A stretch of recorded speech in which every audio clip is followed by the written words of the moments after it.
Pemirsa, apa kabar? Jumpa lagi bersama saya Afileni dalam Economic Lounge with Isay. Dan buat para pemirsa, selamat berbuka puasa. Ya, pada hari ini topik yang akan diangkat mengenai BBM naik, subsidi membengkak. Seperti kita tahu bahwa harga minyak dunia terus-menerus merangkak bahkan menyentuh angka 80 per barel. Indonesia sebagai negara yang net importir terhadap BBM tentu saja akan terkena dampaknya apabila harga minyak dunia tidak turun. Oleh karena itu, seberapa besar subsidi BBM yang akan terjadi apabila pemerintah tidak menaikkan dengan segera harga BBM di Indonesia? Untuk itu saya akan membahasnya pada malam ini bersama Bapak Andreas Edi Susetyo, anggota DPR Komisi 11 Republik Indonesia, dan Bapak Reza Ramli, pakar ekonomi. Selamat malam. Selamat malam. Terima kasih sudah hadir studio. Ya, Pak Andreas, saya mungkin pertama tanya pada Pak Andreas ya, karena APBN itu kan juga menjadi bagian dari DPR, dan kita tahu subsidi BBM sekarang adalah tertentu, yaitu hanya solar dan minyak tanah. Namun ketika harga BBM dunia itu rendah, tidak ada problem buat Indonesia, di mana kita tidak subsidi. Tapi begitu harga menyentuh 80, ini sudah Pertamina sudah mengalami problem kalau BBM itu harus dibebankan pada Pertamina, Pak. Nah, ini kelihatannya para ekonom melihat bahwa kalau tidak dinaikkan harga BBM dengan cepat, ini akhirnya nantinya akan membebani situasi mungkin 2019, karena orang takut ini hanya menunggu pemilu gitu, Pak. Apa komentarnya? Ya, jadi di dalam APBN tahun 2018, sesuai dengan Undang-Undang 15 tahun 2017 tentang APBN kita, itu ditetapkan bahwa subsidi untuk energi itu jumlahnya adalah sekitar 46,8 triliun, di mana subsidi itu terbagi untuk jenis BBM tertentu, yaitu solar dan minyak tanah. Itu angkanya 9,3 triliun, di mana subsidi untuk solar itu Rp500, yang subsidinya 7,8 triliun. Justru komponen yang terbesar itu untuk LPG ya? Tabung 3 kg, itu 37,6 triliun. Nah, sekarang ini memang bagaimana sih sebetulnya kebijakan harga?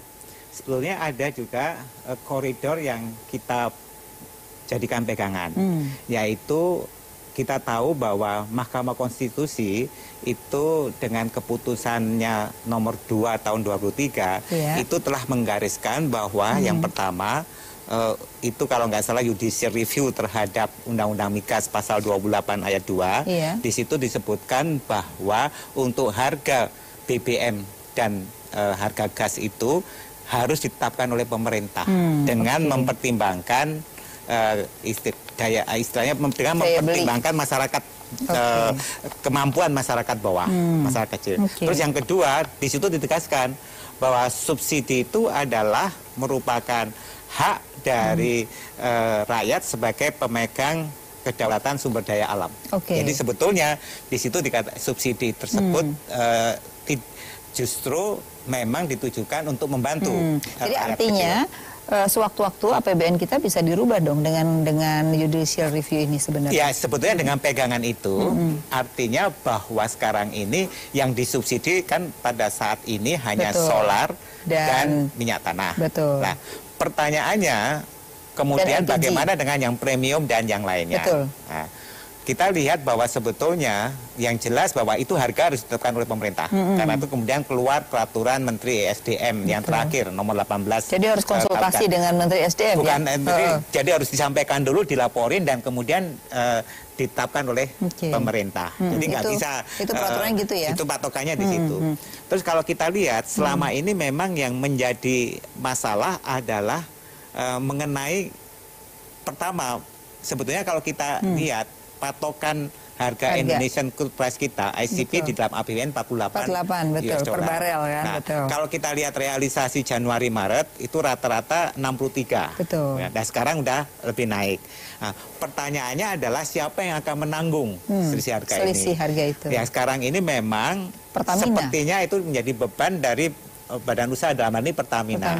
Nah, kita harus melihat sebetulnya menjadi pertanyaannya seberapa besar kemampuan dari Pertamina tersebut untuk membebani tersebut. Padahal kalau kita lihat harusnya kan Pertamina sebagai badan usaha itu mengelola atau katakanlah menjual BBM itu sesuai dengan harga keekonomiannya. Keekonomian. Ya, kalau tidak kan sebetulnya dia akan juga nanti bertentangan dengan undang-undang laba yang BUMN-nya. 22 triliun kan bisa habis untuk itu, betul. Pak. Jadi sementara jadi sekarang masih pada polisi itu gitu ya? Iya, pada polisi itu. Saya tanya Pak, ini dulu Pak Rizal. Pak Rizal, kalau melihat situasi tadi yang disampaikan oleh Pak Andreas, kan sebenarnya sudah ada kebijakan tidak disubsidi, tapi ada judicial review di satu sisi gitu. Nah sekarang ini dua-duanya belum ditentukan, dan artinya berarti Pertamina akan menanggung beban defisit dong. Gimana Pak? Ya memang dilematis.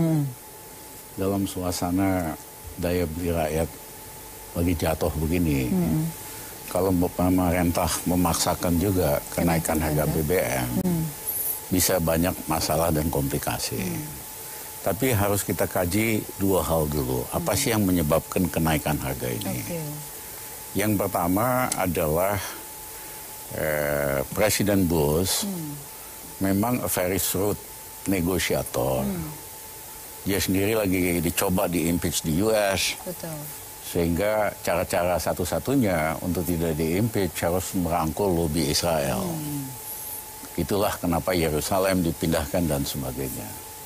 Yang kedua, tahun lalu pada saat ada konflik antara Qatar dan Saudi Arabia, Trump berhasil menjual peralatan militer 20 miliar dolar kepada Qatar dan 80 miliar dolar kepada Saudi Arabia.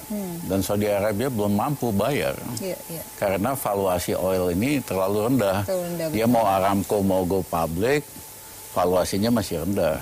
Jadi dengan menghentikan deal nuklir dengan Iran, buat Amerika ini bagus sekali. Karena oil price pasti naik ke atas 100 dolar. Saudi Arabia bisa Aramco, go public, bisa bayar ke Amerika, dapat duit. Memang negara besar selalu bisnisnya itu ya senjata, energi, sama teknologi. Di manufacturing biasa mereka udah lemah. Nah, kalau kita perkirakan seberapa lama ini terjadi, ini bisa terjadi cukup lama. Jadi 80, 70-80 sampai cukup mendekati 100. Apalagi kalau kita perhitungkan faktor Venezuela dan sebagainya. Betul. Nah, kalau sampai 100 dolar, itu defisit bakal nambah sekitar 6 sampai 8 miliar dolar. Nyaris 100 triliun top up daripada defisit yang ada sekarang. Bisa-bisa melampaui batas 3%. Betul. Nah itu kan problem juga. Kedua, Bank Indonesia harus diakan foreign exchange tambahan. Betul. Top up.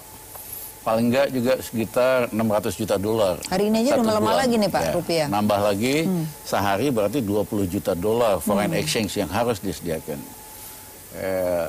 Ini dampaknya sangat besar karena current account kita yang defisit 5 miliar dolar, kalau ditambahin 6 sampai 8 itu jadi sangat 12. Besar sekali. Betul. Dan itu kelihatannya kan sudah dekat di depan mata kita, Pak. Iya, jadi menurut saya ini dilematis. Di satu sisi saya dapat memahami defisitnya bisa tinggi kalau tidak dinaikkan, kalau dinaikkan rakyat yang kena gitu ya. Jadi saya dapat memahami keputusan politik Pak Jokowi supaya tidak naikin, tetapi harus dicari cara lain. Nah, yang kami menyesalkan, kita kan cost of producing BBM itu sangat mahal. Betul. Karena refinery semua di luar negeri kebanyakan kapasitasnya. Jadi dari kita dulu yang hilirnya yang dari luar gitu ya, jadi lebih mahal. Itu 50%, 60% lebih mahal. Biaya asuransi, biaya refinery-nya, plus biaya shipping dan lain-lain. Betul. Karena masih ada menurut saya tangan-tangan yang tidak mau Indonesia bikin refinery. Iya. Ya, karena bisnis ini sangat lukratif. Kan harusnya Pertamina bisa, Pak. Ya. Gimana? Oke, jangan dijawab dulu, kita harus break dulu. Ya, pemirsa jangan kemana-mana, tetap di Economic Lounge with ISE.